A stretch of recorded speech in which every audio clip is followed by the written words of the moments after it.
इन सारे दिनों में मुझे मिली है।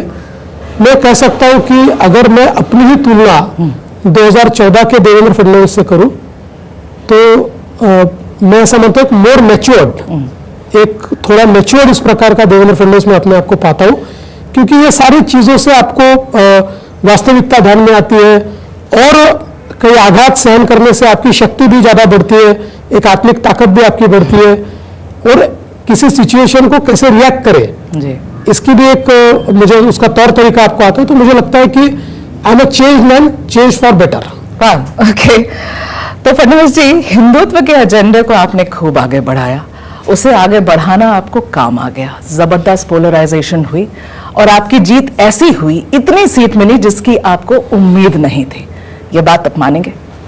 देखिए, मैं 100% ये मानता हूं कि पोलराइजेशन करिए हिंदुत्व का असर रहा है जी, और ये पोलराइजेशन नहीं है, ये काउंटर पोलराइजेशन है।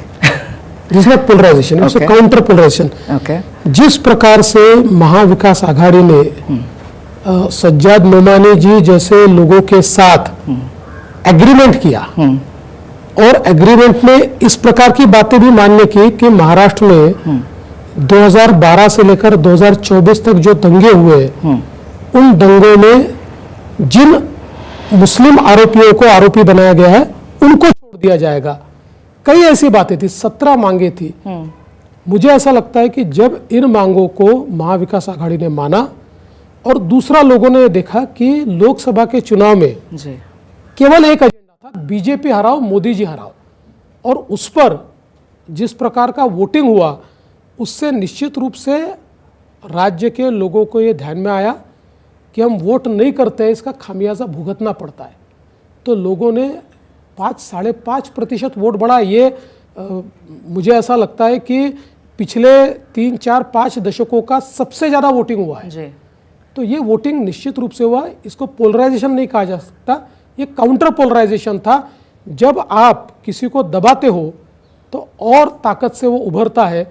उस प्रकार से जो महाराष्ट्र का या देश का हिंदू समाज था उसको जिस प्रकार से दबाने की कोशिश या जिस प्रकार से उसको हतोत्साहित करने की कोशिश ये कांग्रेस ने और उनके नुमाइंदों ने की और लोकसभा में जब लोगों के ध्यान में आया तो निश्चित रूप से लोगों ने एक प्रकार से उसकी रिएक्शन दी है। तो ये हिंदू समाज का काउंटर रिएक्शन है।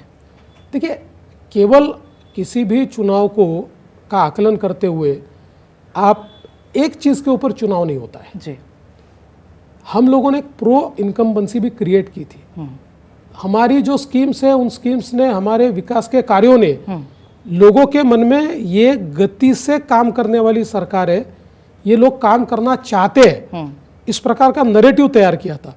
मुझे लगता है ये सारी चीज़ें एक साथ आई और इसके कारण एक लैंडस्लाइड विक्ट्री मिली। ओके, फडणवीस जी, आपके कैंपेन के दौरान मैंने आपके साथ एक इंटरव्यू किया था नागपुर में। उस वक्त आप बड़े हिंदुत्व को लेकर काफ़ी आक्रामक मोड में चल रहे थे, इसलिए मुझे भी आपसे काफ़ी मुश्किल सवाल करने पड़े थे उस इंटरव्यू में।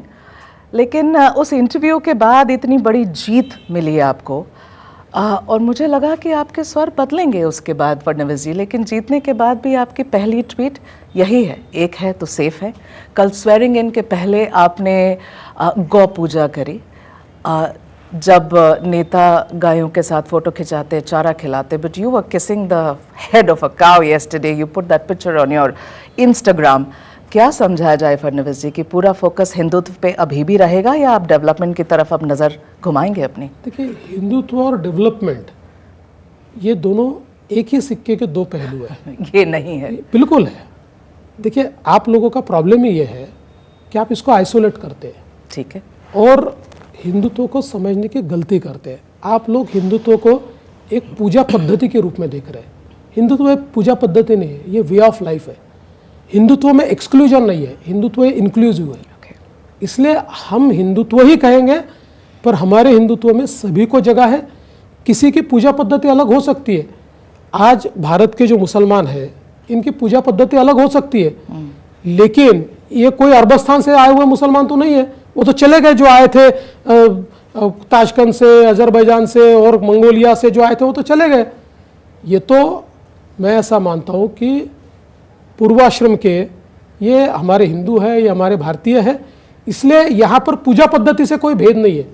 हमारा हमेशा ये कहना होता है कि इस भारत की परंपरा है, संस्कृति है। जैसे आपने गाय की बात कही, आज पूरी दुनिया मान रही है और भारत का एक एक व्यक्ति मान रहा है कि हमारा गोधन कम हुआ, इसके कारण हमको ज़्यादा उर्वरा इस्तेमाल करना पड़ा, तो हमारी खेती खराब हो गई।